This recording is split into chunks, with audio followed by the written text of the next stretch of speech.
Welcome to North Sports Dynasty. I am your host, Mr. Gingy of the North, Mr. North Sports Dynasty himself, Mr. I am about to get really screwed up this weekend, Mr. Andrew Colbert. How the hell are you all doing this evening?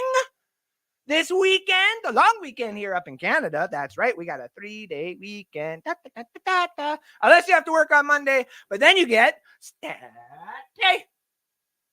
But then we all understand taxes and we understand it don't mean shit. But anyways, I hope everybody has a nice Friday evening. We're about to kick it off here in a second as I am sharing this thing all over the place.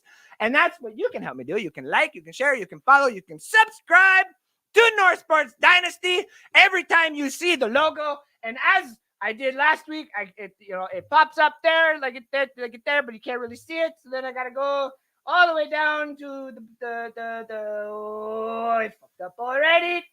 Come on, I got this. Come on. Where is it? There it is. Boom. North Sports Dynasty. I'm gonna make that a football team.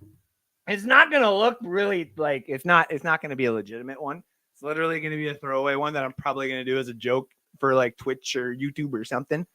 Where I literally trade for only the best players and only like players who have never, ever played for any teams that absolutely suck whatsoever. So speaking of teams that do not suck, well, at least one of them anyway. One team that we're talking about today, they definitely don't suck unless obviously something happens. But knock on wood, obviously nothing's going to happen. The Detroit Lions.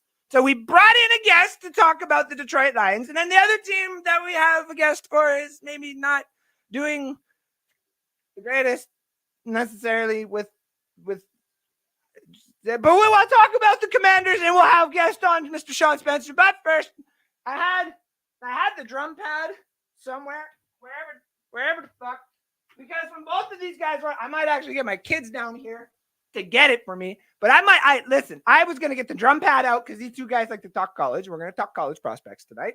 Talk about all the different ones that you're now we're going to start hearing, because all the ones that you did hear us talk about, and we inevitably did the big draft, which I won this jersey from, which Alex will have to talk about. They're all gone. They're gone. Now we got to talk about the new slate of prospects. So we're going to do that, and then we're going to have a mock draft. But first, let's bring him on. Bring him in. Mr. Alex Loosemore. How's it going, buddy? Good. How about you, man? I am excited, obviously, because I have you and Sean going to be joining me tonight, but also because it's the weekend. You know what I'm up to. I tried to get you to come down, but you had plans months prior, which is fine, but you're missing out. Those plans ended up falling through, but listen, there's still tickets available. I was going to say, you do not want to stay in my hotel room. That is definitely a sure thing. Kyle, on the other hand, I'm sure would love nothing more than to have plentiful roommates for his time out. But yeah, so I'm going to be going down to Chasing Summer in about 12 hours. Well, no, a little bit longer than that. But yeah. And then when I'm done this show, I will start getting drunk. I'm not drunk right now. I'm just excited because I know that I'm going to have a great weekend. I got basically, you know what? Let me also say this. I'm going to just say this right now. I'm going to say this. I'm going to mark it at like 7:30 of the show. Let me take a nice little hit. No matter whatever has happened, Alex, Kyle, Sid, Chris, all are NSD analysts, all NSD hosts, doesn't matter. So bringing in, and also like formally apologizing because I'm an emotional piece of shit. And I do not like drama, but I also cause drama, and I admit that. So now it's live. Now it's there. I'll clip this part and I'll send it to Sid and Chris, and hopefully I can get a hug from one of them because inevitably the other one will never come here because he thinks it's fucking cold. So, and it's like, do you not? It's literally the same temperature right now. Well, I mean, they're very close to Death Valley, and I keep seeing the temperature of that thing, and I'm like, that is true. Fucking. But I mean, the last couple of weeks would be similar to their temperature. I don't know about now, but. Christopher Cole says evening. Thank you for tuning in. Marty says Lions. Shut, Marty, come on. He's been going back and forth with me in group chats for the last couple of weeks. I keep shutting him down. Ben, good evening, my friends to the north. I appreciate you. Thank you for tuning in. I wonder how many Super Bowls does the Detroit Lions have? Oh, see, The same amount of wins the Bucs had against the Lions last year. Oh, in 2 games. I am right here. I was like, you know what? Speaking of taking shots, as everyone has kind of known before, I like to do my jokes. I like to come up with some jokes before a show and stuff like that. I like to see the news and stuff like that. So what I have here is my jokes of the week. Alex has heard this here, so yeah. Alex knows kind of what's about to come here. So remember, do not get offended. These are all jokes. I am Canadian, so therefore up here we have different rules about what we're going to say. And until Trudeau actually knocks on my doorstep, I think I'm pretty free to say what I want here. So the Hall of Fame game between the Bears and Texans, kicked off on Thursday, which had an event that kicked off for the first time to showcase something new, had everyone divided, and the end of the event didn't actually happen, which sounds very much so like my first time during sex in high school. Speaking of overly controversial things, a huge debate on the boxing incident over the week has everyone on the internet divided about the legitimacy of testing in the Olympic competition and the Olympic placement of athletes as a whole. I'm here wondering why nobody just looked down and was like, "Oh yeah, like duh, like little hood check." Yeah, like, whoa here. So, like honestly, not all of us can be new swimsuit model here, Jules Boyer, or be silky smooth Ken doll looking Ryan Lochte. All right. Now, speaking of people that make you sick, Tyler Mishlock threw up 10 times after the triathlon competition in the Olympics the other day in the Seine River. I believe that's how we say it, right? The Seine River. Literally these athletes though were swimming in shit, actual feces, which to me can only be compared to as almost as bad as playing for the New Orleans Saints. This has been Joke Corner for the week, ladies and gentlemen. Thank you. No round of applause because it doesn't need to be needed, but Alex knows how far I could have gone with one of those jokes, and don't need to go that far with one of those jokes, but dude, like, what is that? It's like, okay, you go this way, you go that way. Guys, I mean, sorry, ladies, but like, what is that? Like, don't understand. Not to keep it going, but I mean, it had the internet so divided that no one could actually come up with what actually was an XX chromosome, XY chromosome. Literally, no one could figure it out, which makes me think that many of the population is probably losing or has lost a chromosome just in general. So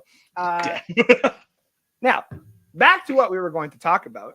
But before we do that, we were going to just talk about the Lions. But I believe if I get the thumbs up here, we do have another guest, and we're going to talk about his team because I'm doing a formal, I'm trying to get as much information before I do 2.0. Because as we see, I have the Lions with 10 wins, and then I'm sorry, I don't have a Commanders. I have a W. It's just a W. And I'm sorry, but I mean, that's all their logo is right now. But it's got more color than this white here. Yeah. Now, how controversial would it have been if they did the W white? Yeah. Exactly. So bringing him in though, let's talk about his team and possibly every time I bring him on, I talk name changes for his team too. So the host of Let's Talk Football, the host of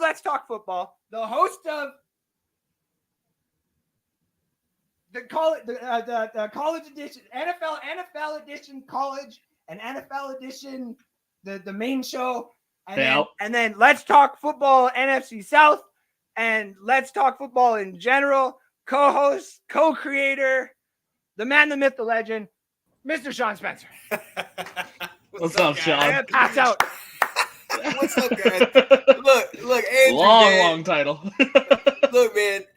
Look, don't start this thing in Washington with the white W. All right, you're gonna make the W white again. All right, a lot of people are gonna start talking about it now, man. I had to bring on the colors, not white. All right, let's go.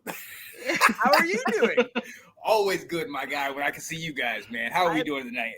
I appreciate Doing you well. being on. I appreciate you guys. I reached out to you guys during the week because I was like, I was scheduling my plans for the upcoming little bit, which the next Friday show, we do the Hall of Awesome 2.0, which if everybody doesn't know, our 5 inductees as of right now are Michael Vick, Deshaun Jackson, Phillip Rivers, Percy Harvin, and Le'Veon Bell. We did put up the poll, and we had a lot of people vote.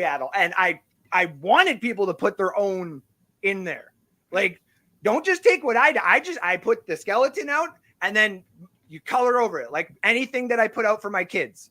They just crayons and markers, and they're like, "Oh, look, it's Daddy's new jersey. Can we color inside the?" Don't touch.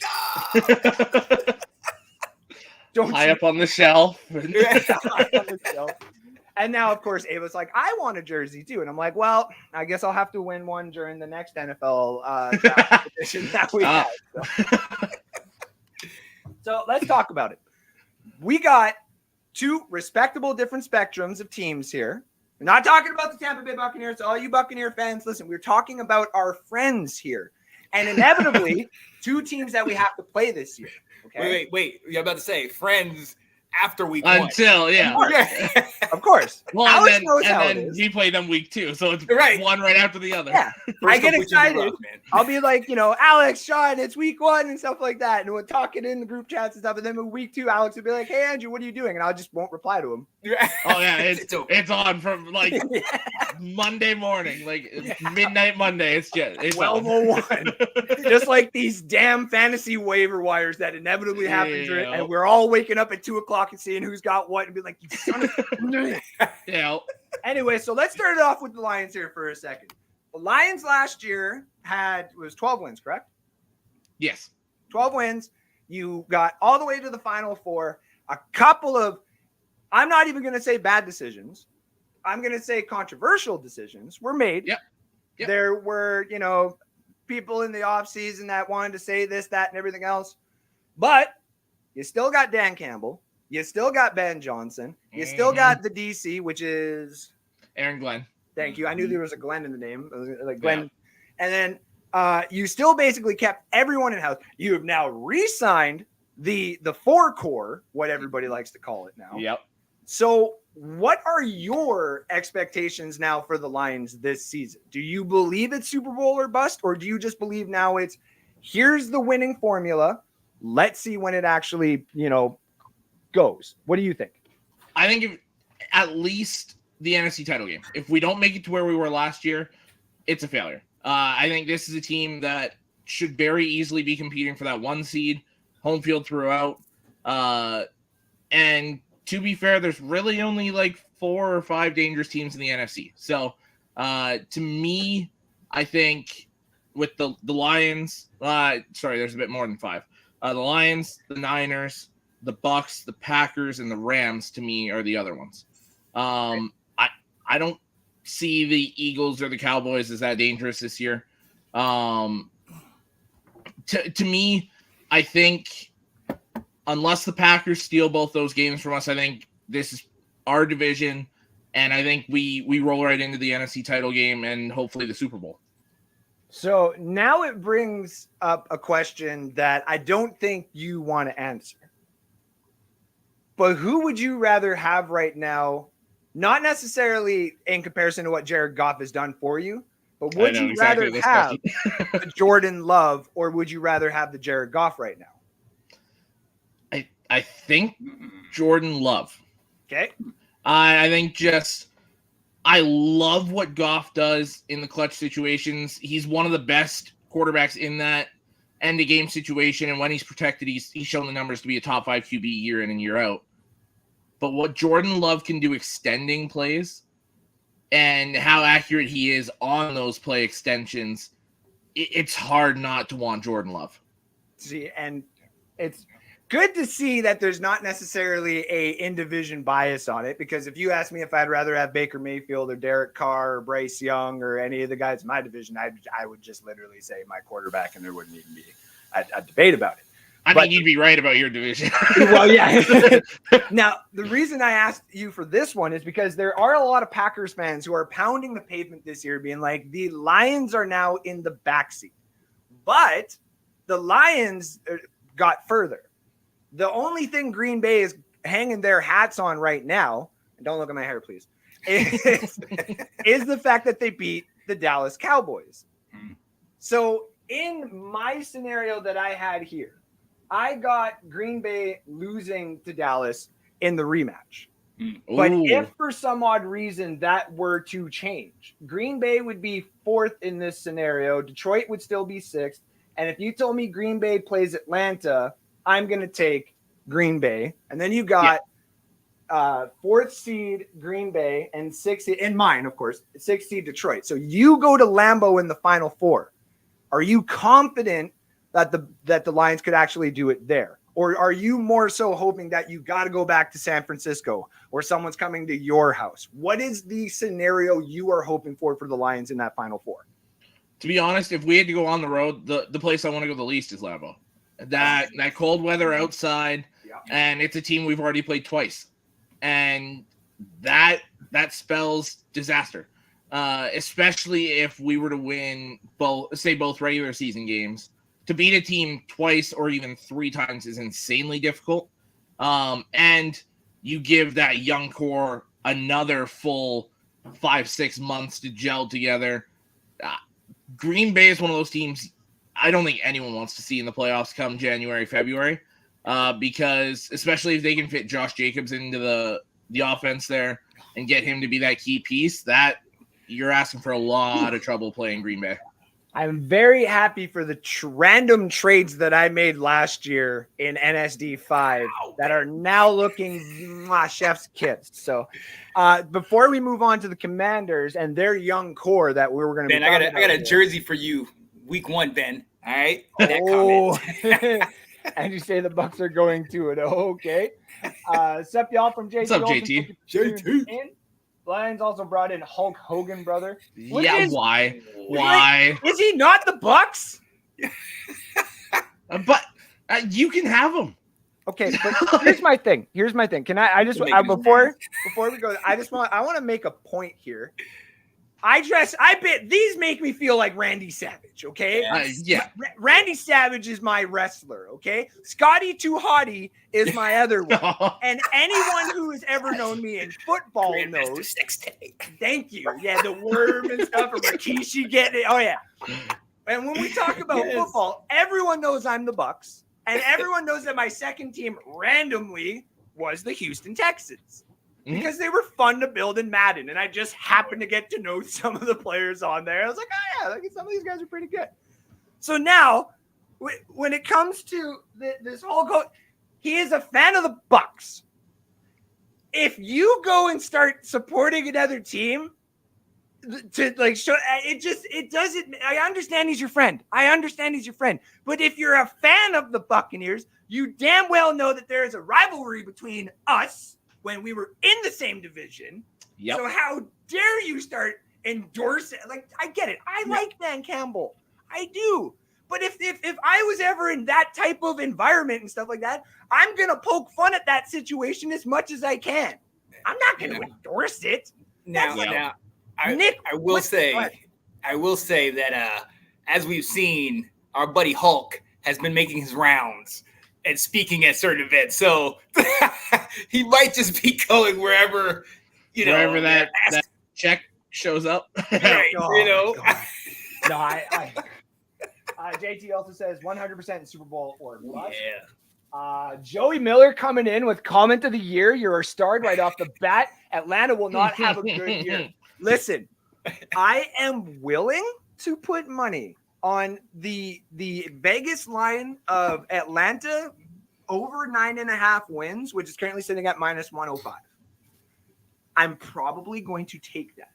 But I'm also willing to state right now, because I'm going to be spending a whole freaking weekend with an Atlanta fan who's inevitably going to be shoving that down my throat. And he's going to be shoving the fact that his Oilers were just in the Super Bowl, in the Stanley Cup Finals.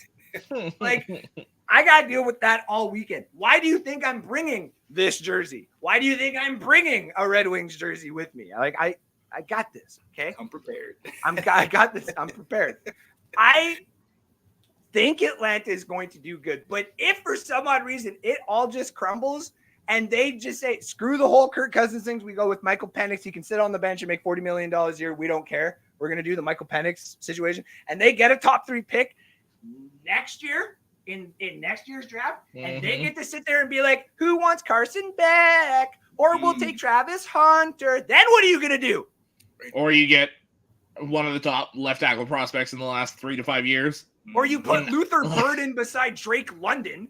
Yep. Yeah. You know what I'm saying? Or you go get James Pierce Jr. for that defense, or Will Johnson, or Mason Graham, or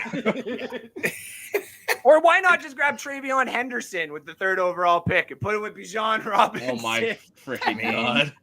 These are all names we're going to be talking about here in a bit. I just wanted to get through these. Andrew, I would have said you're more like Brett the Hitman Goat. I appreciate it. I was thinking that, man. I can see you totally walking down the ramp and giving your glass to somebody. Yeah. That's true. That's true. I just like. I watched the documentary. I don't like the fact that he kind of, he went and he was like, it's all fake, like he kind of did that. And I don't like how it's Canadian. And I don't like the fact, Alex, that we're being caught doing all of our cheating. I thought this stayed in the South. But apparently now we're all just going to be sloppy with what we've been doing since 1902. And that is a sports joke that y'all need to go search up. I mean, why would you go to the Olympics and think, let's fly a drone? Like, because everyone's doing it. Yeah, but they're not dumb enough to get caught. Yeah. Minnesota, I couldn't disagree with this more. And it's not my NFC North bias. I agree. I think they're gonna kind of rough it out this year with Darnold. Let McCarthy sit the whole year, get a top 5 to 10 pick next year, and get one of those 15 players we just listed, and they'll be back with a vengeance next year. I agree. Just don't let Kevin Connell go. Build around Kevin Connell. He's not the problem. Agreed. Like, he's not the problem. Speaking of building around things that are not the problem, the Washington Commanders last year finished with a 4-13 record. I didn't want to like aim low, but they got 4 wins. They got the 2nd overall pick. They got Jaden Daniels. Yeah. After I predicted they were going to try trading up for Caleb Williams, and the Bears were like, yeah. Oh, yeah. Oh, definitely. Yeah. we want Terry McLaurin, half your defensive line, the 2nd overall pick. I want 34. And you know what? Just throw in Sam Howell for the shit and giggles. You know what I mean? And the Commanders were like, could you not maybe take Sam Howell? And they were like, no. And they're like, well, I guess that's no longer a deal here. So, but got Jaden Daniels. You now have the new head coach which is I'm drawing a blank on right now. Dan Quinn. Thank you. That's the one person I was like, wait a second, where'd Dan Quinn go? That's right. Dan Quinn went to the Washington Commanders. So to keep with a bit of a defensive mind, that was Riverboat Ron there before. And now a little bit more of a revamped new age style head coach who is a good defensive coordinator has come in. Mm-hmm. What are your full expectations for the Washington Commanders going forward this season? Realistically, I'm going to be honest. I think we're going to hit a string of games where we're going to hit 3-4 in a row. I think we can win. Unfortunately, I think wins are going to be hard to come across this season. Dallas is still Dallas as long as they got CD and Dak and that, even though we took their coach and some of their players. Philly is still the class of the division at the moment. And, the Giants, who knows what they'll do. Honestly, I'm looking at anywhere between 6 and 8, 6 and 9 wins potentially. And I'm trying to go on the high part of it, taking the course. But I don't, in reality, I can see about 5 wins. Like, I can see us getting some wins that we should, but we're still a young team. That O-line is literally patchwork, even though we did get Biotish and Allegretti and all this stuff. We have Terry, and I love Terry and Jahan, but after that, it's like, what did Luke McCaffrey? I mean, shout out to him, but we don't know what he's going to do yet. There's some other pieces. The running game, getting Eckler, like we got pieces, got Bobby Wagner on defense. Like I am more excited about what our front office is doing and the the things that they're putting together. And I talked to Alex about this, it's almost like we're following the blueprint. We're going through the draft. We're picking up some free agents here and there. We're getting good coaching staff. So the overall in-house in Washington, I'm in love with it. I love every minute of it. And I love it so much that I can be realistic and think, third in the division is where I'm going to rest at. And I don't. Second. Yeah, I've heard second, and but we still right now. Dak is I think the number is 10-1 against us, so we still have a hard time beating him. We can split with Philly, but in the last 4 years, I think we're 0-4 against the Giants, or maybe 1-3 against the Giants. They have our number. The Giants seem to. Great. That's right. So I'm going to be realistic. We have a lot of pieces. We have things that we have to get together. But I'm excited to see what we do. But out the gate, we got to play you guys. You guys are a playoff team. You know what I mean? You guys have have veterans and stuff coming in. It's going to take some time for us to get together. Now, Jaden Daniels, if he can stay healthy, he's going to run circles around some people. But he don't have the guy we're going to talk about today, Will Campbell. You know what I mean? He has Andrew Wiley, or maybe the rookie Brandon Coleman, or you know what I mean? So it's not. We don't have the silverback anymore. It's going to be interesting. This is going to be a long year, but at the same time, I'm excited for it because I see the direction that we're going in. No longer are we talking Dan and all that other nonsense. And I love that. Your direction, so it's split, obviously. And I don't take anything that I see on the internet from any fans from your division, just like nobody really should. Because if you go on Twitter and you're trying to figure out what the opponents think, they always are going to say you suck. Everyone thinks the Cowboys are going to go at 0-17 if you're a Giants fan every single year. And that's just not realistic. Jerry Jones is not going to let that actually happen. Nope. He would literally go there on week 8, sit in there 0-8, and trade everything to get 2 players to come in to win 1 game. So he never actually lost that many games, had a losing season. He would never do that. So, his first year, they did that very thing to beat us. They went 1-15, and they still hung their hat on. We beat Washington. So, he's going to do it.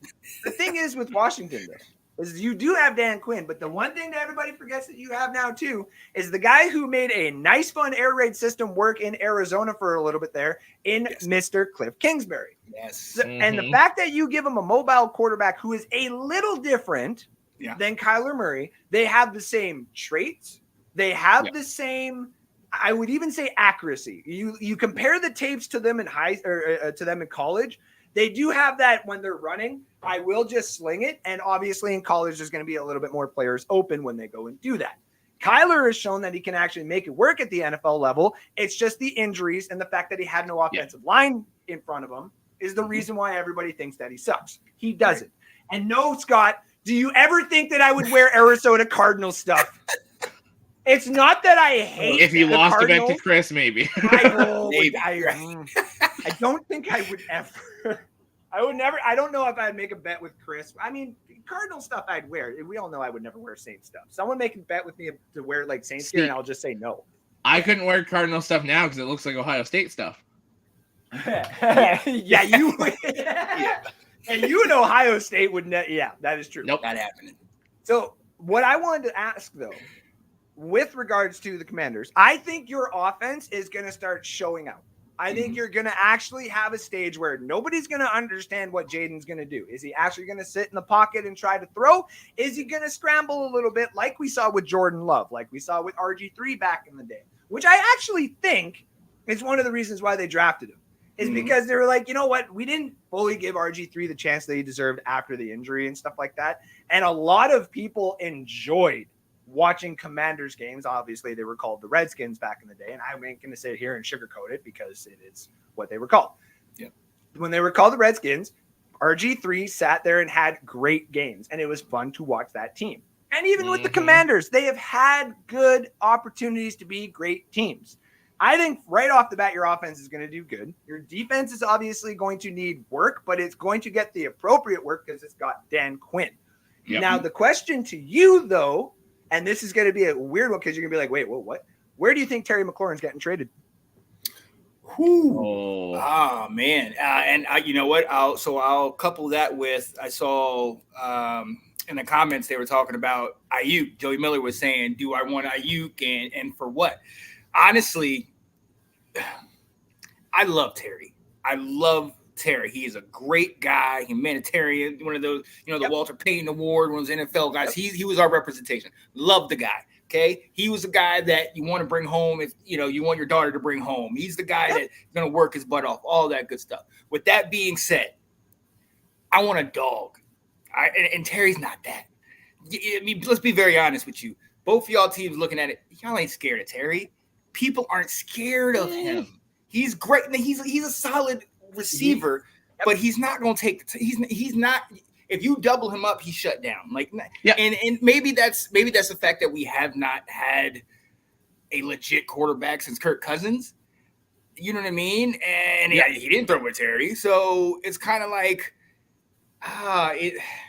it's almost like, well, what could we get for him? And one of the going back to this about Brandon Ayuk, like he looks like he's trying to come across like that diva, that dog, and I mean, obviously, to put up the numbers he did last year when he's not the number one target, he's third most targeted on that team. Yeah, at best, if not fourth, because you got Kittle, Debo, and CMC. Yep. So, if he comes over here, he's going to want to be the number one and all this and all that. I love the connection from him and Jaden because they played back in Arizona State. But I think he's good where he's at because he's going to come over here and he's going to be used to winning and being in the playoffs and the Super Bowl every couple of years. And we're not there yet. Now, if he was the type of guy that we could build around, that'd be great. As far as Terry, he is the type of guy we can build around. He is the type of that fundamental piece that you want, that foundational piece. Unfortunately, again, I mean, I know you guys are going to do the fantasy draft a little later. He's not going to be picked in the first 2, 3, 4, 5, 6 rounds. You know what I mean? If you get him later down the line, it's like, oh, okay, cool. Yeah, I'll take that. So honestly, I think this year for a lot of our guys is going to be a year where it's kind of like last year. Last year, they didn't get rid of everybody right away, but everybody was kind of on probation. Let's see what you got. Let's see what you're doing. A lot of these guys that are holdovers from the Rivera, Jack Del Rio days, Deron Payne, Jonathan Allen, Terry McLaurin, a lot of these guys, I think they're being watched. I think, yes, we're excited about it, but at the same time, if you're coming in on this roster, there's a reason why we got Bobby Wagner, Austin Eckler, you know what I mean? All these O-linemen, these coaches, because we wanted to change the direction. So in reality, if we were to get a solid number one wide receiver, a Keenan Allen, I mean, obviously not getting Justin, but, Debo, any of these guys, right. Yeah. Luther Burden, right, but that's what I'm saying. Jaden Daniels with Luther Burden. Oh my God. See, that would be beautiful. And if we were to do that, that's fine. But Terry right now, and that's one of the reasons why I think our offense is going to struggle a little bit because I don't see Terry's a possession receiver, in my opinion. Yes, I don't see him separating. Jahan, if he has a season like his first season, that's great. Last year he fell off. So then after that, where are we going? Our tight ends have been, Ertz is here, but how many years does he have left on the ghost of Zach Ertz is there? Well, that's exactly. He torched. It's another one of those players that has torched us in division, and now is coming to us later. It's like when Donovan McNabb came to Washington, and everybody's like, "Oh, it's like no, his best years are behind him." All right? You know? So I think it could. I think it could happen. I think it could happen, but it's going to be a deal that's going to be packaged with some other things. It's not an outright Terry for whatever. I do think. At best, I do think you can get a second off of one of these better teams. Like if the Bills said, you know what, screw it, we just need a rental for the rest of this season kind of thing, I could see them giving up a second just to grab them. I could also see a contender giving a first if they're desperate. Mm-hmm.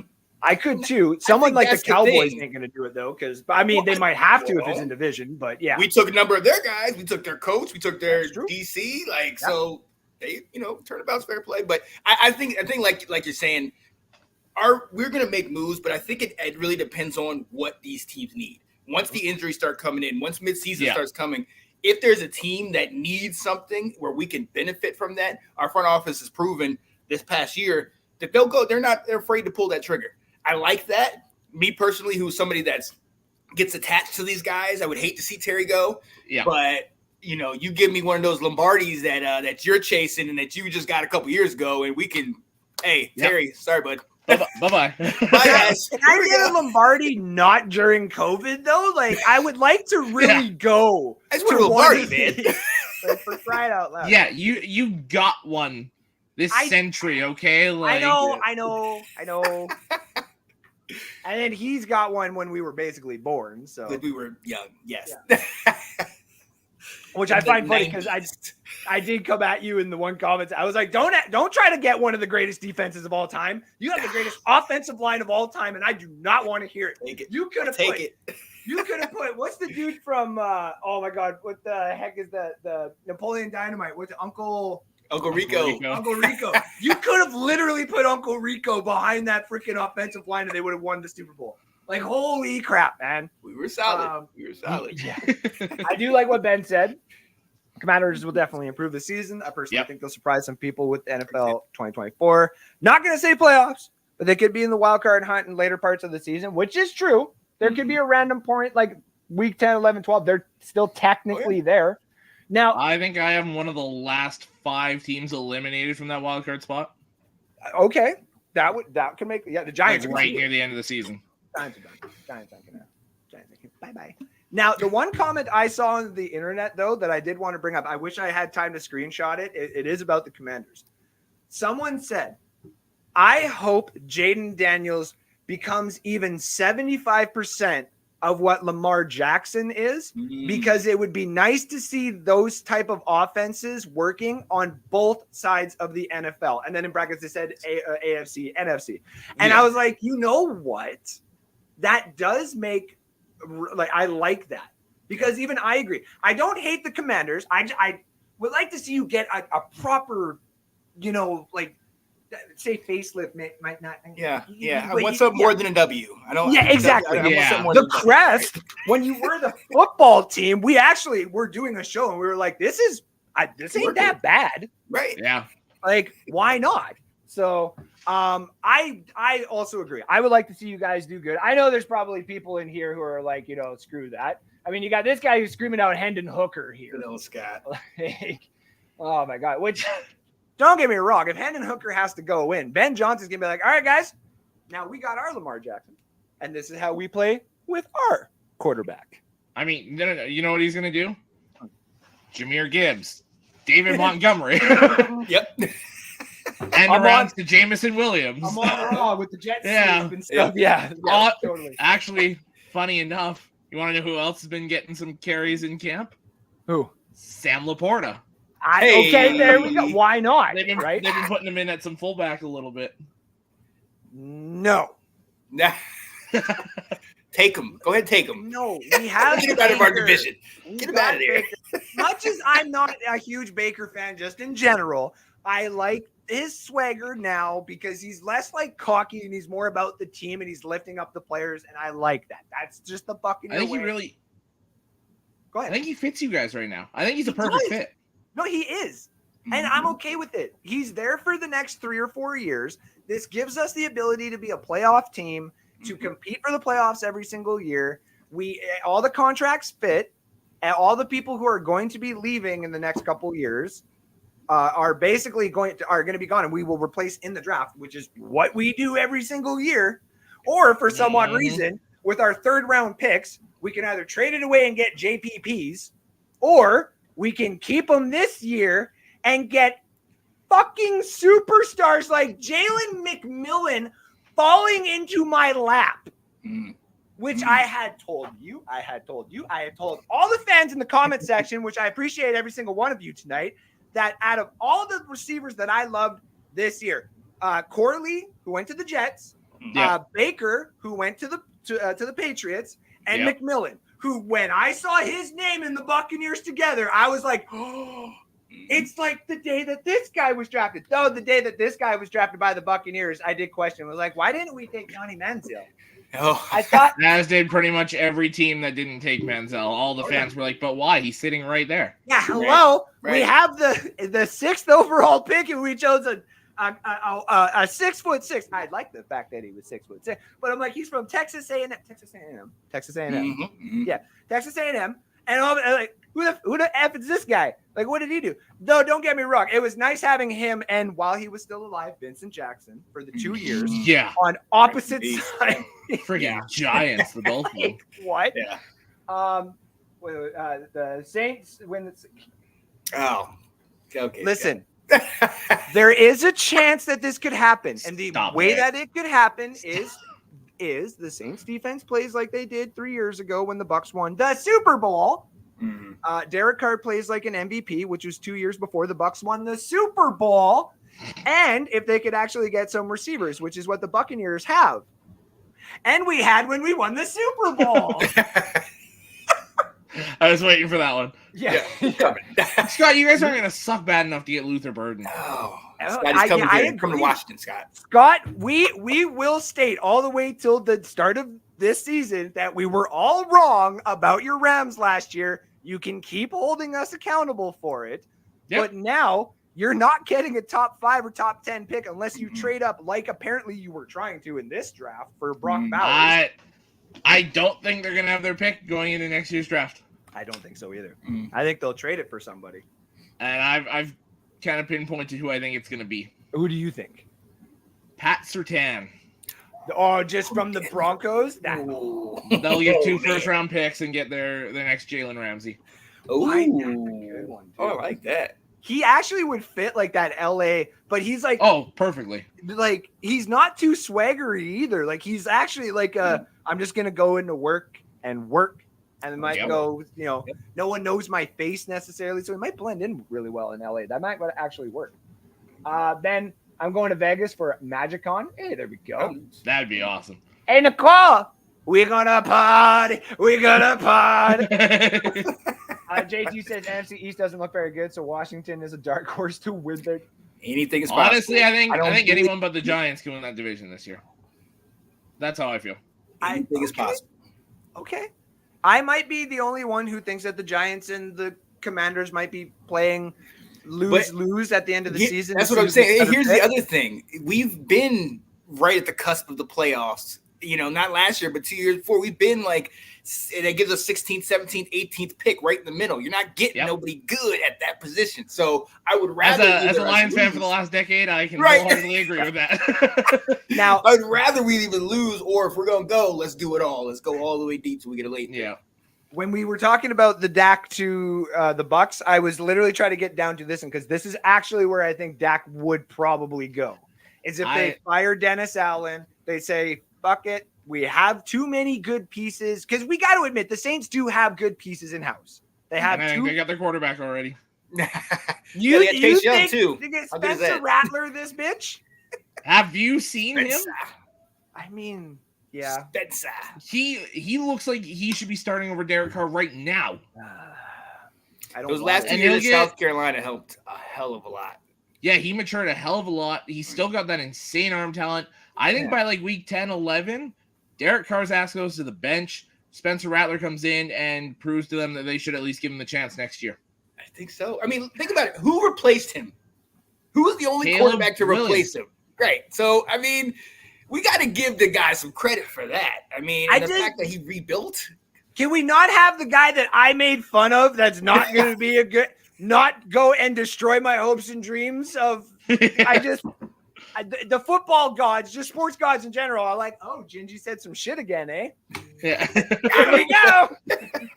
That was like when they threw Jameis on the Saints. Oh, tease you a little bit like that. Oh, really? And then that one game he came in for a bit there, and I was like, everyone's like, ha ha, and I'm like, just wait.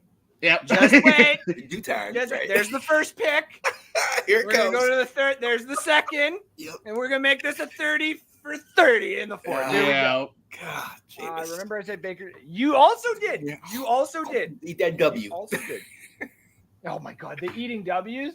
Yeah. If you ever go back and watch that video, some dudes like look at each other like Mike Evans go like, you know what I mean? And Levante David's like, what the hell is this guy doing? Like what? He said Jameis is off of pregame speeches after this. No more for Jameis. All right. He's cut. Sam Jordan, those were the good days. Derek Carr, sometimes he'll play, other times he doesn't. This is true.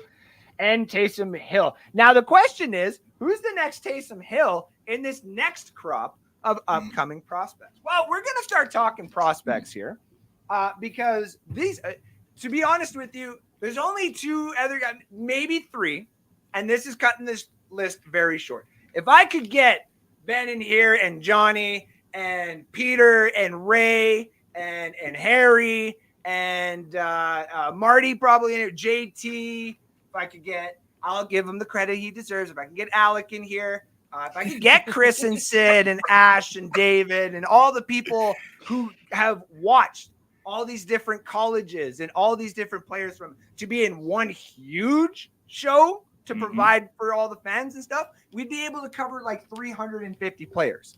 But when we're covering the top 32, there's nobody else I would be rather talking about these prospects through and through with you guys than these two. Alex and Sean are obviously the college guys. And I have a little drummer pad that I'm going to now start playing because of the college game.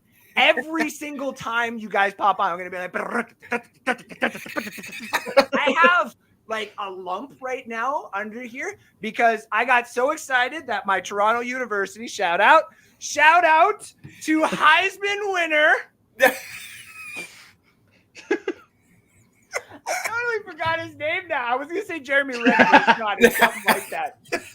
Shout out to him, but Ramon Franks, my 4-star prospect wide receiver. Let's go. For being the great. Oh my God. So I'm like sitting there. I become unbeaten. I'm now in the college playoffs. I'm second seed.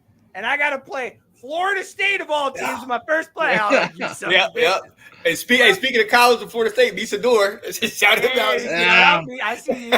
And I'm sitting there. I'm getting all excited because you know me. I like to indulge in some certain herbal activities. So I'm sitting there getting all excited and stuff. I'm like, I'll play this game. And I'm sitting there drumming to the same thing. And I'm just and then all of a sudden, pop. And I was like, oh.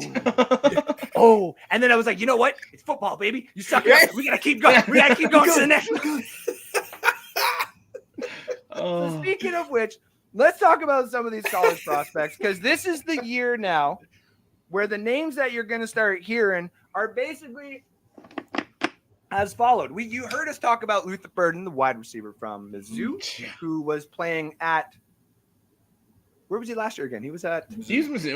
He was still Mizzou. It's Evan Stewart that went from A&M to Oregon. Yeah. He's not as high as I got ranked here, but we got Will Campbell, the offensive tackle. Yeah, probably going to stay for LSU. We got Will Johnson, the cornerback from Michigan. Shadur Sanders, the quarterback from Colorado. We got Carson Beck, the quarterback from Georgia. Travis Hunter, the cornerback, wide receiver, kick returner, tight end. Let's bring the college game into this. The athlete. Yeah, exactly. The athlete. Where you all of a sudden, where are you gonna play, huh? Where are you gonna play this year? Where are we gonna put you? We're gonna put you a running back. Randomly you're an offensive tackle 91. What? Okay. Matter of fact, speaking of which, I got to DM one of these players real quick. Exactly. I forgot my 5-star sitting there waiting. Right, I got to hit up his family real quick. Melvin Banks, the offensive tackle from Texas. We also got Mason Graham, the defensive lineman from Michigan. Another quarterback in Quinn Ewers. And another one to throw up there just because I love him is Mr. Emeka Mbuka from the wide receiver from Ohio State. So those are some of the major ones you are going to hear this season. So, Sean, talk to me about a couple of these guys. Who are some of these guys that we just named off who we should really be looking out for this year? Like, who is the guys that they already know they suck this year, like NFL teams? So they're already looking at what 5 of these guys are possibly going to be picking here. Well, I don't want to see this guy go to New York, but I think we all, Alex and I think New York's going to suck this year. You think they're going to be decent. We'll see. But no. We all think so they're going to get a high pick. Luther Burden, I mean, pairing him with Malik Neighbors, my God. Luther, I mean, I would hate to see it, but I think that is a great pick. Like we said, we know Travis Hunter is to do it all because he's been given that opportunity. But one of the things that they've done with Luther Burden is where reverse motion in the backfield, out wide, whatever they put him out there. I think the Giants are going to be up there really high, and I think they could pick him. I think that's my number one. Alex and I have been talking about him for the last couple years, and I just think he's that number one guy. But it depends what they need, because Alex talked about, you can't pass up on some of these tackles. Will Campbell, I think that's one of the reasons why things are going to be different for Jaden this year, because he doesn't have Will Campbell in Washington. We don't have a guy that can replace that O-line that he had when he was at LSU. So, I mean, maybe we could get a Will Campbell. Maybe we'll suck so bad that we do get that. I'm just saying, look, I don't want to put it out there, but maybe. I'm playing a long game. My dynasty's 30 years, so I got some time. I got to say this, though. You kind of just put something in my head here that let's like think about this logically here. The Cowboys, no matter what they do this offseason, whether or this season, whether they do good or whether they do bad, it does seem like either Mike McCarthy, Dak Prescott, or both are probably going to be gone. And if the Giants were to draft a wide receiver, obviously Dak would have signed beforehand. But could you imagine just the landing spot it becomes if you are a free agent quarterback and you're looking at what the Giants offense, just in the pieces that they have there? You got Malik Neighbors, that speedster, and they basically come in and tell you, we're going to draft Luther Burden, just to let you know. Like, all of a sudden, Tom Brady's just like, I could probably, maybe come out of retirement. Ken Stabler's probably. I'll give you the last Super Bowl since you beat me. Like, say that again. For Brady will walk in and be like, I'll give you your first Super Bowl since you beat me. Well, yeah, exactly. It's that whole Eli Manning thing. That jersey thing too. You guys gotta go check that out online. Luther's gonna be extremely good. These tackles and stuff, like this year we saw a couple of good tackles obviously go with I'm getting mixed up with the other draft before because it's not Skronsky. We had Joe. Sorry? Joe go to the Chargers. And J.C. Latham and Fashanu and Latham going to the Bengals looks like the best thing they ever did. Have you seen that guy in training camp right now? Who's that? Sorry, Latham. Latham's in Tennessee. Sorry, my apologies. Yeah, in Tennessee. That scrap that happened. Yeah. Like with Rudolph and Levis and stuff. Yeah. He didn't even help Rudolph. He went straight for Levis, pulled him off, and then started hitting. I was like, yo. Yeah. Like, I'm not saying it's my team this year yet. Because every time when it comes to the tight, not because I screwed up hard last year with the Pat. I'm still taking it. I fucking was wrong about the Panthers on that. But the Titans are looking like one of those teams right now that either they're going to excel better than anyone anticipated, or they are going to go under the 6.5 wins, and then they're going to grab another piece next year. And then Will Levis has a year where he beefs up and drops another video online that people were trying to find and stuff. So has anybody 4 to 6 weeks doesn't help. As well. Has anybody found his draft day girlfriend? I haven't seen her since the draft. She kind of disappeared. They tried literally. This is the place that we talk about it is NSD. They tried to drop a sex video and do it as revenge. But what they didn't realize on both sides of it is whoever dropped it, if it was the lady who dropped it, should have realized that buddy guy was sitting here looking like the fucking Jules Boyer dude from the French diving board incident here. All right. And then on the other side, if it's Will dropped it, it's like, but what the hell are you doing? She's like a smoke show. My fiance is like, yo, where's that video at? What are you talking about here? What are we talking about here? Like, what? That's not the type of revenge we're trying to look for. Like, they're dumb. They're dumb. And then you look where they went to school and stuff like that, and all this. It's like you're just dumb rich people. That's all they are. Dumb rich people. I'm going to put your penis online. Oh, no. Oh, God. What are we going to do? Oh, no. Like, get out of here. Anyway, so some... Welcome to NSD, ladies and gentlemen. Again, we do not. I don't sure on my show. Okay? There's a reason Let's Talk Football doesn't get canceled. They don't say shit like this. You're on NSD. You're the PG version of this, yes. Yeah, I see the flags in the background, and freaking Zuckerberg's like, Andrew. And I'm like, Sucky. Like, what? Anyways, some of these other players that I on it. You made me cry tonight, man. Come on. Yeah, I even told Alex, I was like, listen, I do these shows and I try to be funny throughout it. And that's the whole point of NSD is I want people to enjoy it, have some fun. Pat McAfee stole exactly what I was doing and stuff like that. So now I got to sit here and be the Canadian version of Pat McAfee. And I can only hit 35-yarders for field goals. I do it every weekend, essentially. I go out and I kick field goals, and all I can hit is stupid 35 yards. Because, if everybody hasn't noticed, when I go sideways, I disappear. I'm skinny as shit. I can eat cantaloupe after cantaloupe after protein bar, and the only thing that grows is the freaking toilet bill. Yeah.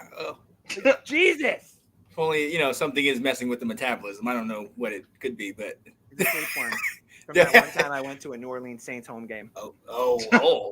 Damn. It is true. Yeah, and real quick, I'm gonna jump on that. Right outside their stadium is really kind of, I don't know if you said you have been there. It's rough. No. I was actually been there. Okay, you haven't? Okay. It's rough. Anytime I can make a very bad joke at the Saints, I'm going to. The only thing I will not do, because I made a joke before of it, I'm not going to touch the hurricane thing because they already touched the Superdome and it was it is what it is. So yeah, Alex caught that. Alex is like, did you seriously just do that? Oh. Anyway, man, damn it. I got no. Wait, me? Don't do that. How much do I have to sit here and start naming everybody? What's that? It sounds like you're talking to yourself, which is the best part. You're like, me, don't say that.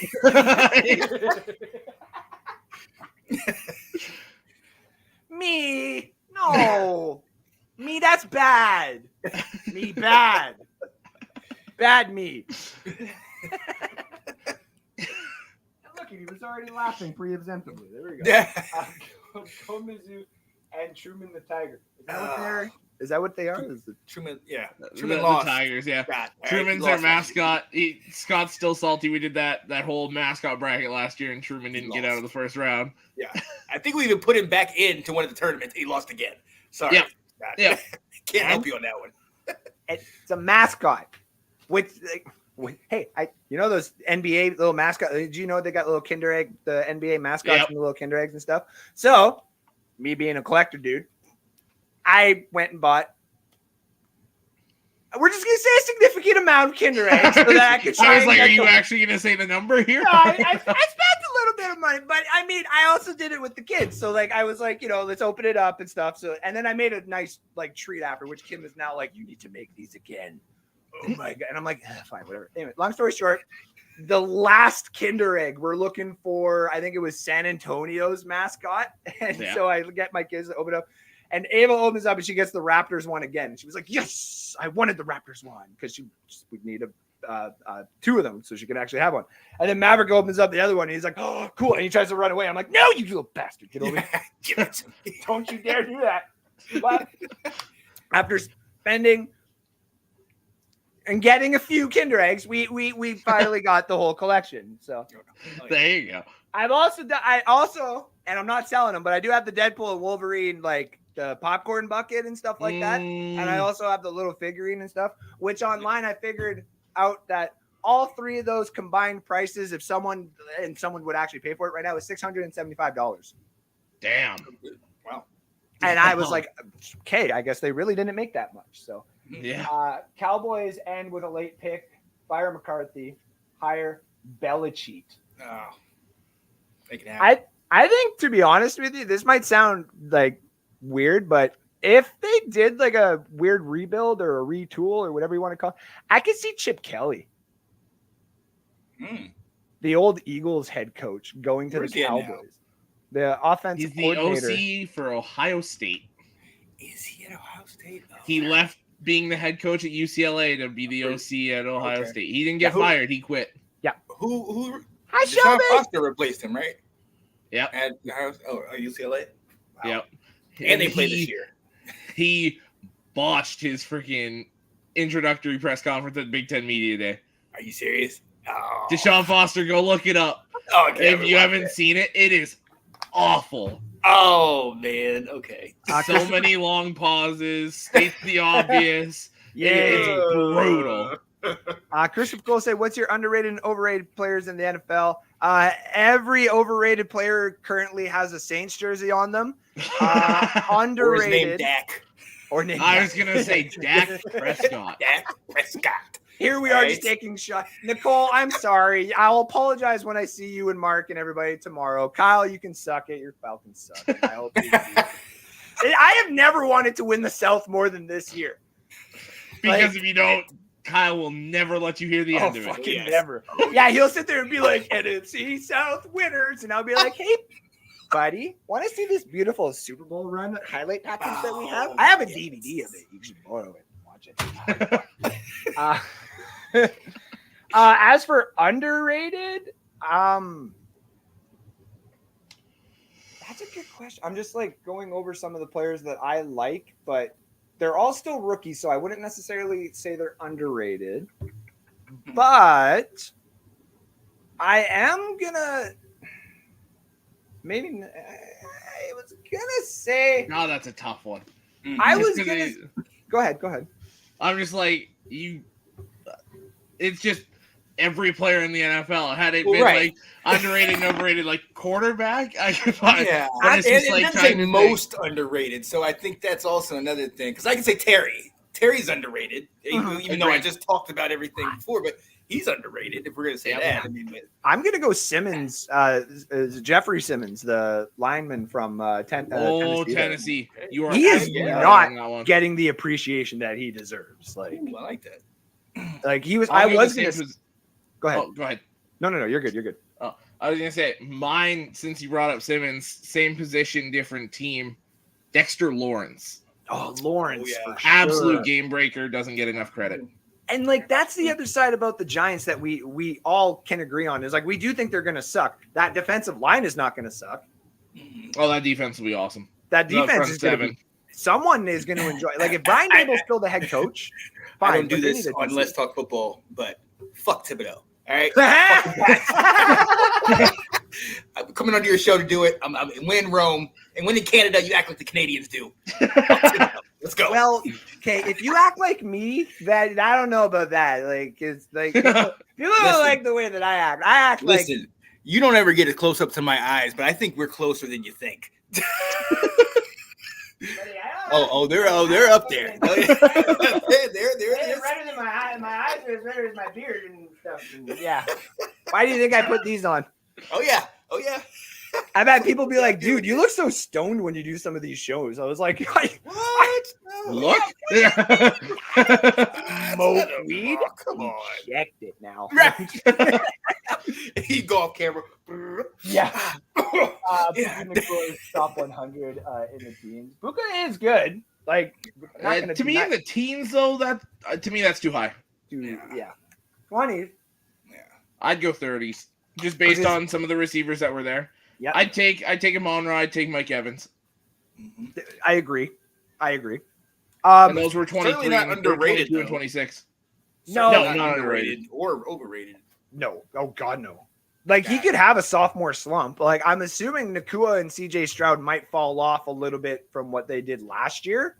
But I mean, they can't get much better than what they were. Is the thing? Well, we said that about Patrick Mahomes. Well, actually, no, that's a good question. Patrick Mahomes much better. Okay. I was like, has Patrick thrown for 5,000 yards after his rookie season? No, I don't think so. No, I was going to say I don't believe he did. I think all-purpose yards he may have. I would say yeah to that. But I was gonna say I don't think he's gotten past the 5,000 since his. I think the rings compensate for it, but you know, yeah. Screw the rings. I think just like with Patrick, this is kind of talking like prospects and stuff, but like Patrick, we never saw necessarily all the stuff that he is now because he didn't have the type of coach, he didn't have that type of system. Right. Patrick is now what Tom Brady has. Like we talk about all the accolades that Tom Brady has, but then when you start breaking down the film, it's like, what did Brady do really good? When it's third and whatever, he knew what type of play to make. There's a reason why he kept passing it in the backfield to Leonard Fournette for 2 games straight, because everyone knew the type of offense that they were going to do. And Brady said, fine, I will just find the soft spot. And it was literally Lenny. then run it for 2 plays, maybe to one to Mike, and then Lenny, and then run another. That's all they did. Yep. So you know what? To me, and I hate saying this because 1, it still feels like it's too soon, and 2, saying this with some of the quarterbacks I'm about to say, he takes the best parts of. Seems a little ridiculous, but to me it makes sense. He gets a lot of the good pieces of Brady, Peyton Manning, and Aaron Rodgers, to me. Yeah. The scramble ability with Rodgers, the accuracy of Peyton, and I mean late Peyton Manning, not the early Peyton, because we all know what he did, but the late Peyton with that. To me, it's the pre-snap is Peyton. Yes. Ooh, that. I think Mahomes has done a great job these last couple of years of being able to diagnose the play pre-snap and know what's coming at him for the most part. That is a very good point. But one thing I think that really gets overlooked because of all those other qualities that those great quarterbacks had is his mobility. And the fact that people look at him, he's not a Lamar. But at the same time, look at that Super Bowl. When they finally shut down the run and the pass was shut down, he took off. He was the difference in getting. And now again, like you're saying, he's not doing the design runs and anything like that. But his mobility is absolutely a game changer and a game breaker, in my opinion, because people aren't expecting it. They're expecting him to scramble around and chuck it downfield. So when he does take off, he's electric, man. So yeah, he's as advertised. Yeah. 1,000%. And then I see LVD. Listen, I love Levante. If you're looking at that top 100 list, Levante's underrated. To me, there's no way he should be 99. He should be much higher than that. And I don't want to say it because I'm a Bucs fan. Because I preach that Mike Evans and Levante David should be higher ranked than what everybody has. But I am 26 also for Mike Evans was good. I think that's right. No. Yes. But like just the general hate that Mike Evans gets. Oh, yeah. Here's where I think it is right now. And I'm going to be the first Buccaneers fan to state it right now. When we talk about the greatest wide receivers of all time, is he better than the first 4 that we would state? No. Is he better than Larry Fitz? No. Does he compare to Larry Fitz? Yes. There's an argument there. Yes. Yeah. Now he's not done yet. No, and that's the thing. So when you look at him comparatively to every other best wide receiver of all time, he's the Antoine Bolden of that conversation. Oh, wow. I like that. When you start looking at the stats and the accomplishments, you're like, holy shit. Talk about underrated. Exactly. Yeah. Mm-hmm. So, and that's where I'm like, Buccaneer fans have to understand that as well. We know how great he is. When people started pushing Keenan Allen's better, he didn't get traded to the Bears. Mm-hmm. When people are like, Devontae Adams is better, there's an argument there.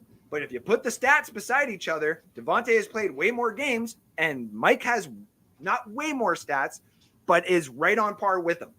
Mm-hmm. And we have the same amount of touchdowns. I'm one behind him, technically. Well, and the same reason I think that we give Terry the credit, I think, is the same thing you give Mike credit for it, is the fact that A, he stayed in the same location. He hasn't left. But B, look at the quality of quarterback that he's played with. It hasn't been great at all. And he's still been consistent. That's why I think Terry gets as much respect as he gets, because that's why I love him as much as I do. Yeah. You imagine if Terry got traded to the Lions? That popped into my head where I was like, we're kind of looking for another receiver, but I was like, I'm not going to do that to Sean. Go ahead, make us an offer. Go ahead, make us an offer. Second round pick to even sweeten it, because I'm like, as I said, Alex, I'm talking for you this year, because Alex is trying to play it all soft like the Lions. We're going to get to the final. We're going to lose a couple games. Fuck that. You're beating the Green Bay Packers twice in the season. Okay. So that they fear you going into Ford Field. All right. I'm going to be realistic. There might be a chance that maybe one of those Bears games goes their way because Caleb Williams, and then it does. I can see one of the Packers games going their way and one of the Bears games potentially going. Like those, there's a toss up there for each. Yep. If Sam Darnold plays like the 3rd overall pick that he was, maybe the Vikings get within 3, but they're not going to win any of these games.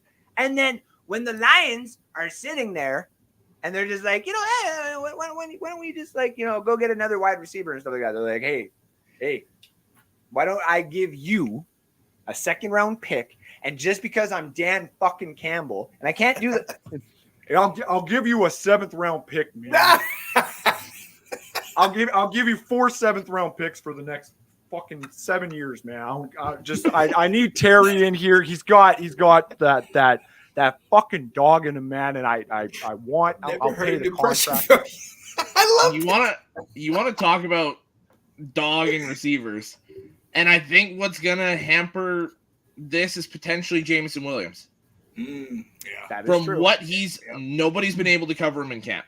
Yep. With all the new DBs we've got, like he's literally running routes, and as he's catching the pass, running or yelling over to Aaron Glenn, "You ain't got nobody to cover me." Like he's been that dude in camp so far. Like ran a streak, caught it, fell over, puked.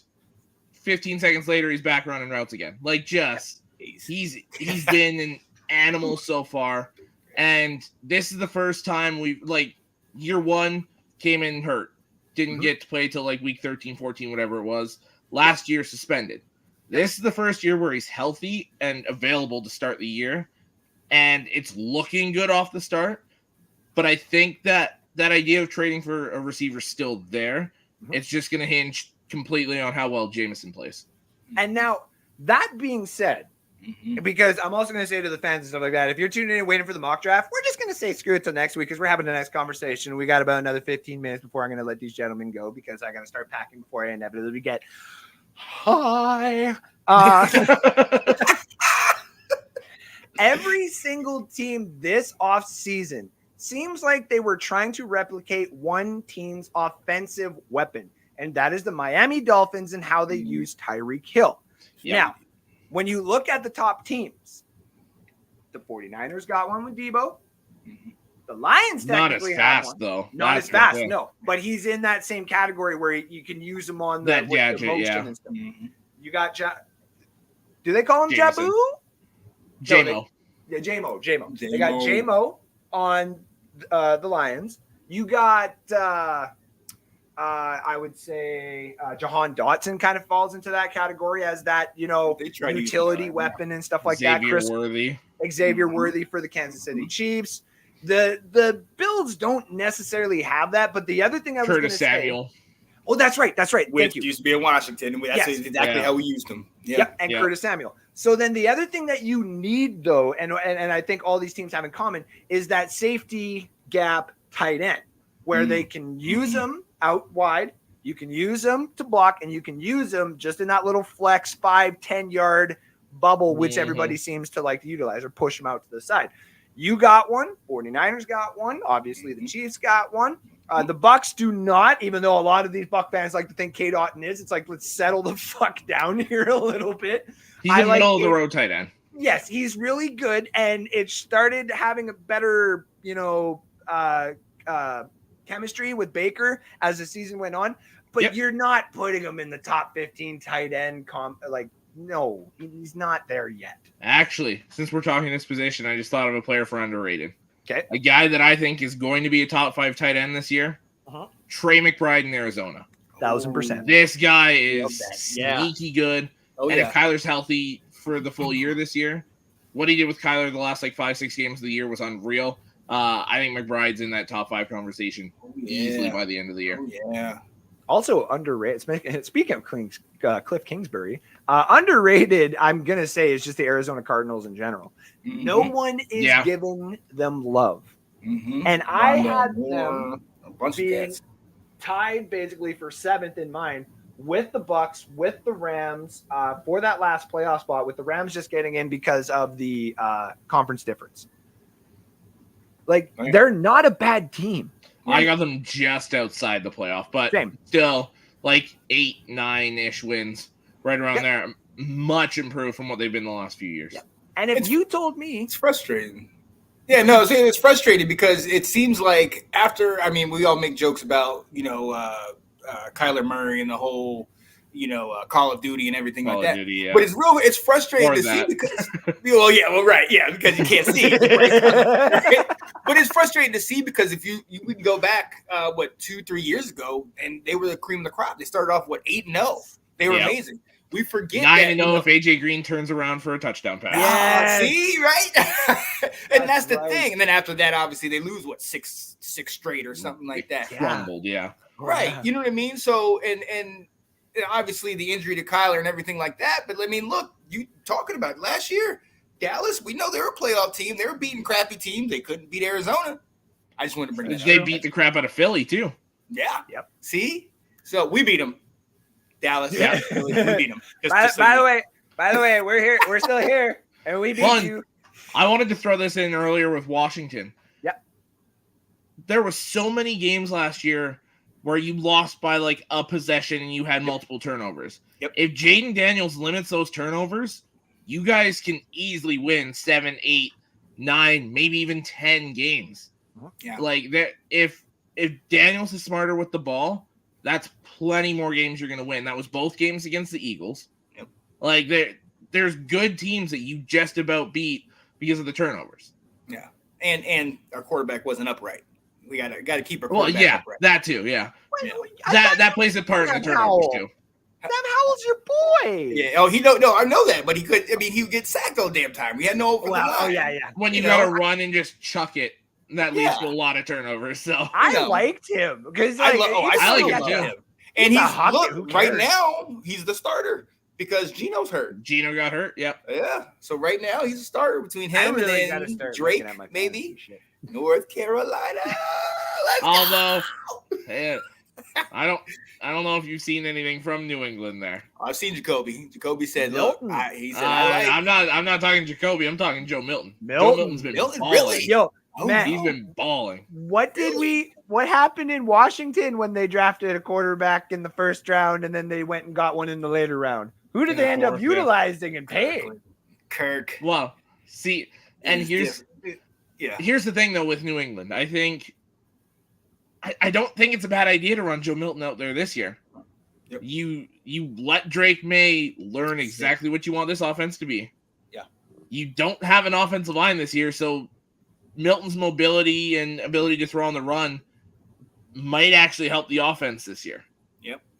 So I think you let him just kind of play that backyard football, survive for a year, and then Drake May's your guy next year with probably a Will Campbell or somebody like that. Mm-hmm. Hi, Coach. I'm Drake May.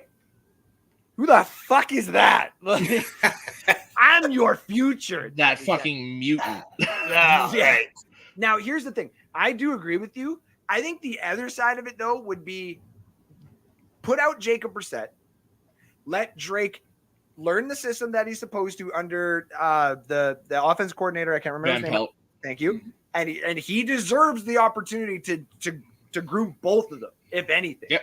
You know what I mean? Like he has earned, and I talked about that on a show. He has earned his right to have a quarterback and to groom that quarterback to be something in the NFL. Yep. I do agree because they have the wide receivers now. People may disagree. They're like, I don't think they have a number one. They're just like the Giants. Got a lot right of guys now. that need to prove something. Yes. You got like 5 wide receivers that a lot of guys would be happy to have as their third overall. And Javon Baker is looking like a motherfucker in camp right now. He's performing very well. Yes. And the guy he's performing very well with is Joe Milton right now. So, yeah, I think let Jacoby go, put out Drake the season after. But if you have the doubts by the third season, then you start contemplating putting Joe in there because – do the same thing the Commanders did. Obviously, injury was the reason why Kurt got in. And I'm not going to start, even contemplating that. We do not do that on NSD. What I'm saying is if Drake, because we all know that you got to pick it up quick or you're out now. And if you're the Patriots, if it's already year 3 under Jared Mayo and your starting quarterback that you picked in the first round is not picking it up, then it is probably time to go with your 6th. And if he does, you save your job. If he doesn't, your offensive coordinator is probably going to get a head coaching job now somewhere else, and you're going to go back to DC probably in Houston, because they're going to lose their DC to a head coaching job. Could you imagine if Mayo was the DC for Houston? Isn't D'Amico Ryan's just his own DC? Yeah, but can you imagine those two in a room? Oh my God, yeah. Holy. So, yeah. I think San Francisco would kill to get Jerome Mayo if he's available. Get that DC that they can just keep again. Also, sorry, go ahead. New England, I just think they need to take a look at what Washington did and maybe not do what Washington did. I think they need to. They're in almost a similar situation. We don't know what Mayo's going to do or how long they're going to keep or any of that. Obviously, they're used to success out there, but you have the same backup quarterback and Jacoby Brissett. We went out and said Sam is our guy, but there was no intention.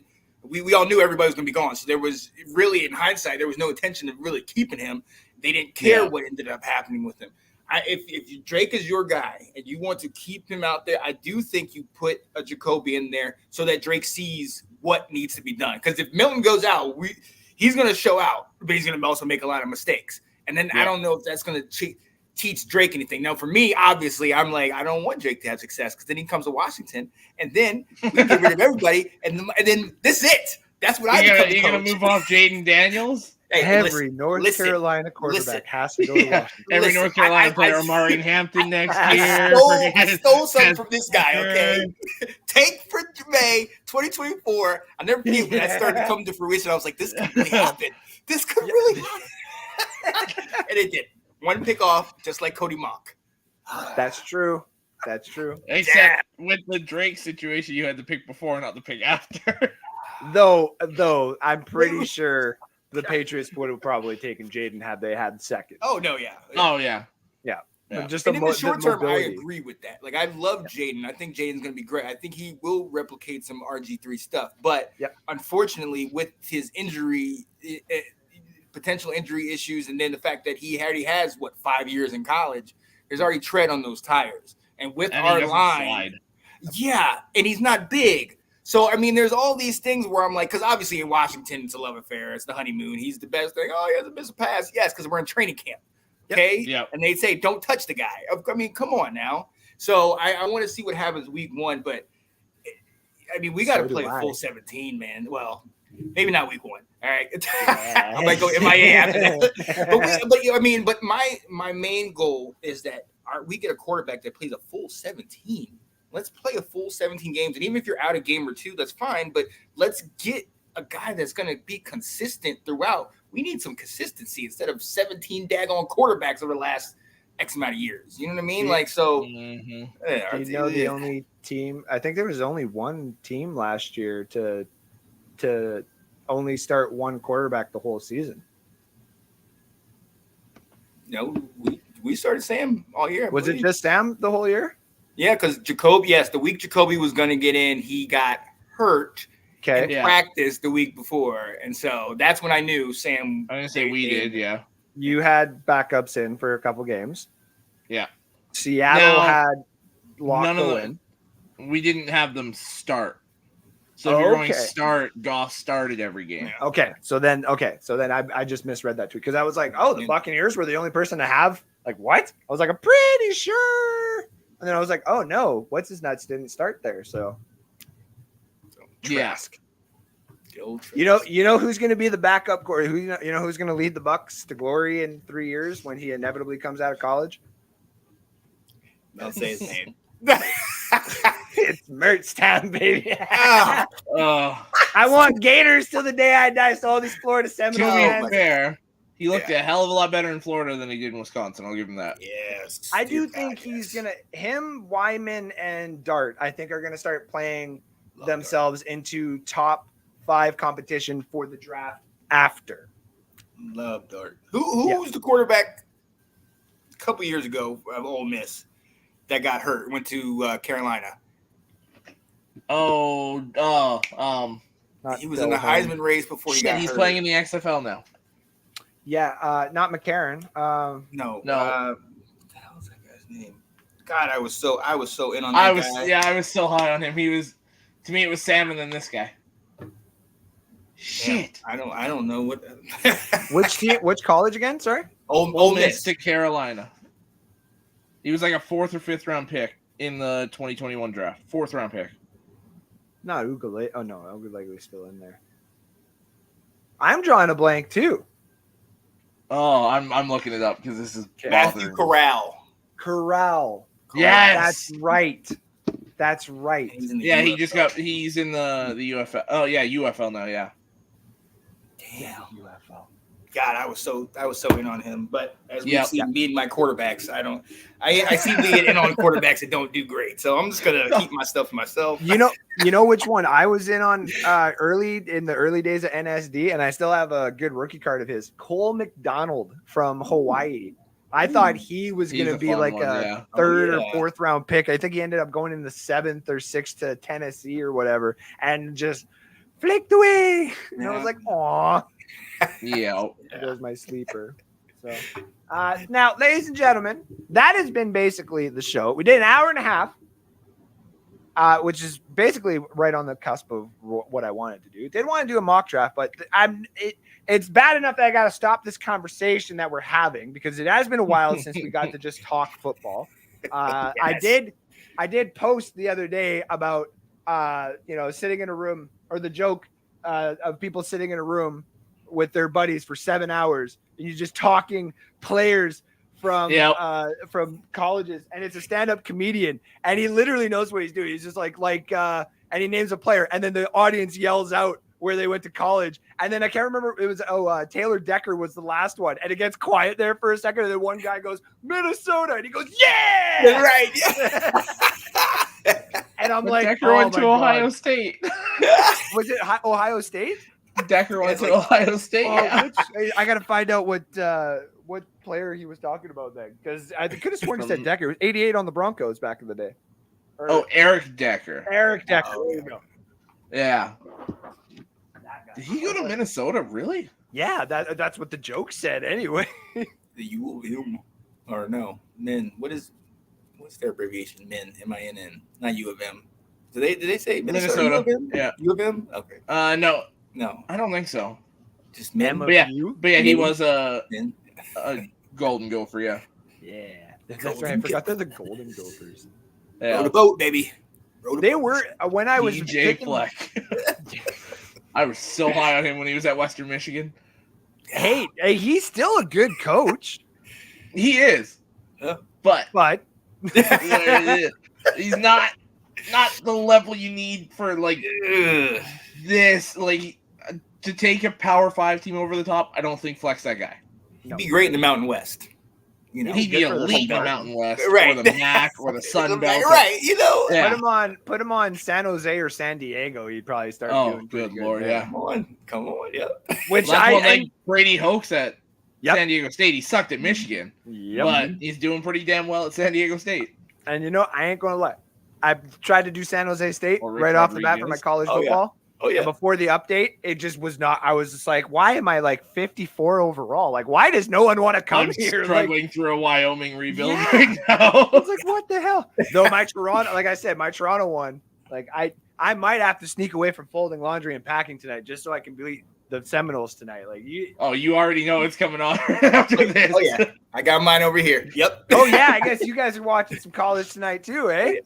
The Thunder and just Birds playing the game. Playing a lot. Playing, yeah. Yeah, that's fair. I have been playing. Don't worry, guys. In year 10, 11, you'll start getting recruits. It's okay. Yeah, well, dark days, right?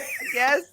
I just started this Wyoming one. I'm in year 2. I'm getting some pretty good recruits. Okay. It took me about 5 years, but it's okay. Yeah, I was gonna say it took me about 4 or 5 with Toronto U, and now I'm just like, I got that. I went and found a quarterback. I was like, or a wide receiver first in Franks. Like, I love Franks, and also Mukes the third from, because I had to replace Ball State or whatever. Mukes the third from Ball State.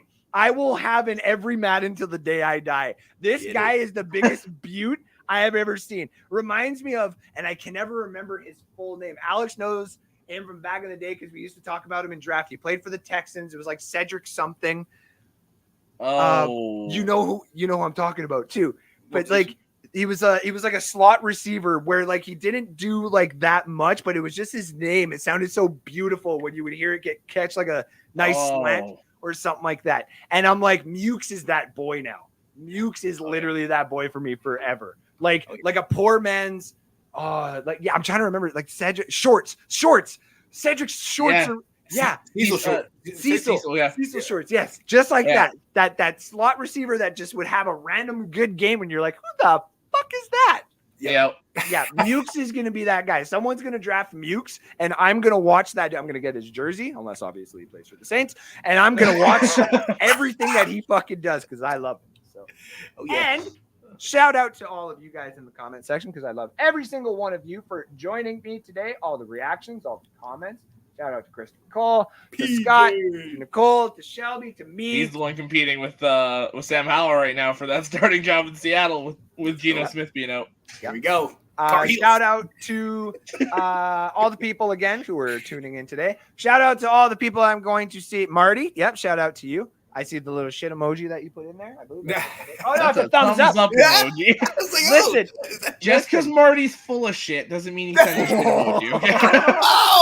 I beg. Shout out to Marty. Shout out to Ben. Shout out to everybody who was commenting tonight. Shout out to Nicole and Kyle, who I will inevitably be seeing tomorrow and have to deal with for the next 2 days. Nicole's not that bad. We all know how Kyle can be a little bit when he drinks, and now I have to deal with 2 days.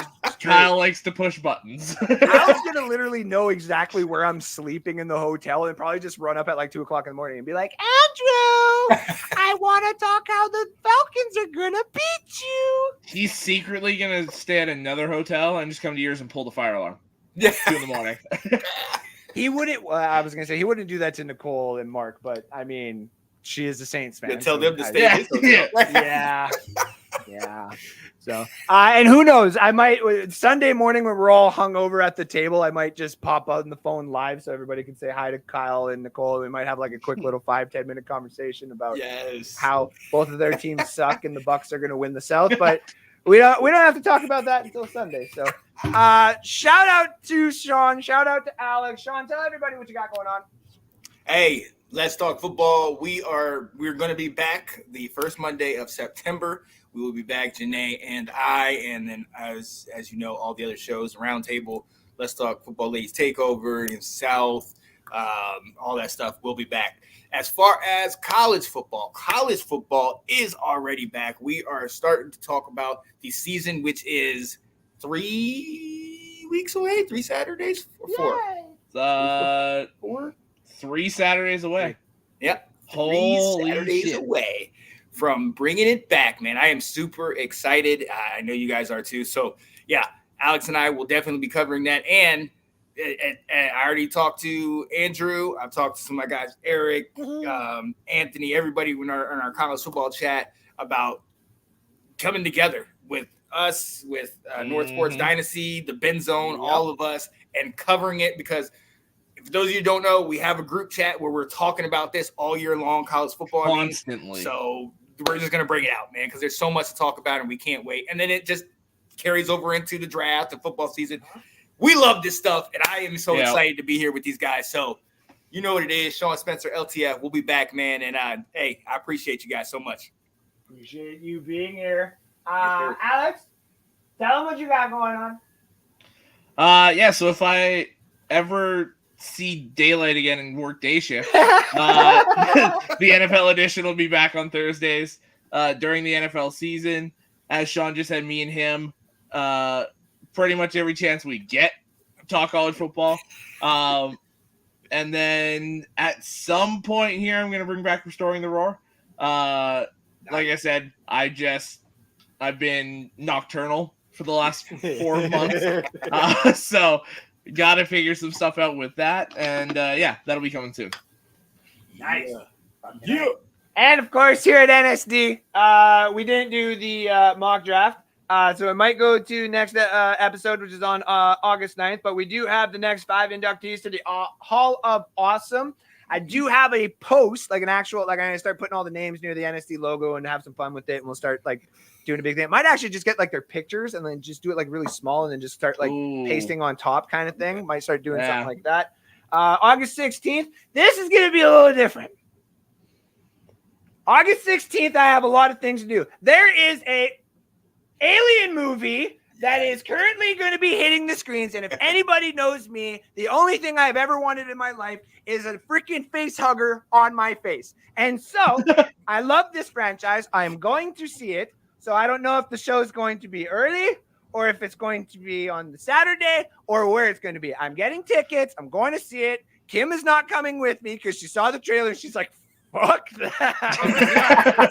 What the hell was that? I was like, it's my baby. She's like, I had no fucking baby to me. Like, no. So I'm going to go watch this movie. I'm going to have some fun. There's also Madden 25 that drops that day. So I will inevitably be coming home, staying up until 4 o'clock in the morning and making the Toronto blanks. I ain't going to tell anybody what it is, but I'm going to tell you right now. I am very impressed with what is going to happen. It's not going to be the Huskies? No, it is not the fucking Huskies for the last 20 goddamn years, man. I have actually decided to do a deep dive. I actually might make a video of it. I have done a bit of a deep dive, and I came up with 3 possible names and logos that could actually be for a Toronto football team. Ooh, right. Not the Argonauts. I've heard that before. Not the Argonauts. I am, and despite my love for what the new Utah hockey team might be called, I am not going to do the Blizzard. We're definitely not doing Huskies, and we're definitely not doing Ice. As many people are like, ooh, we'll do Ice. I'm like, no. I have 3 names. We will talk about them probably on the 23rd because I have nothing for the 23rd episode just yet. Where's 30th of August, though? That will be our final season prediction and the Hall of Awesome 3.0 inductees, which is now going to be my big NSD thing. And also, when football season starts, I will be live Monday, Tuesday, Wednesday, Thursday, Friday, and Saturday at least 15 minutes every day to go over the news and the updates for fantasy football and anything that you need to know for gambling. Because as Alex knows in the gambling chat, that is going to be our bread and butter is obviously the Super Bowl, the over wins and unders that we have been doing, and just weekly gambling, which we are right now. Not saying taking a hiatus, but we just really are not doing good on baseball right now. Yeah, baseball's kind of taking a fall here in the group chat. But if everybody has stuck to what I've said, respectively, and done the spreads on the CFL, which people have done, the spreads have been working for the underdogs this year. They're 19-8. Ooh, nice. Yep. And I was like, I'm going to keep it going. Though I should have just taken Blue Bombers money line last night, just in general. Because what the fuck? That was awesome. 25-0, and they were plus 200. What is? Yeah. I love CFL gambling. And, of course, NASCAR.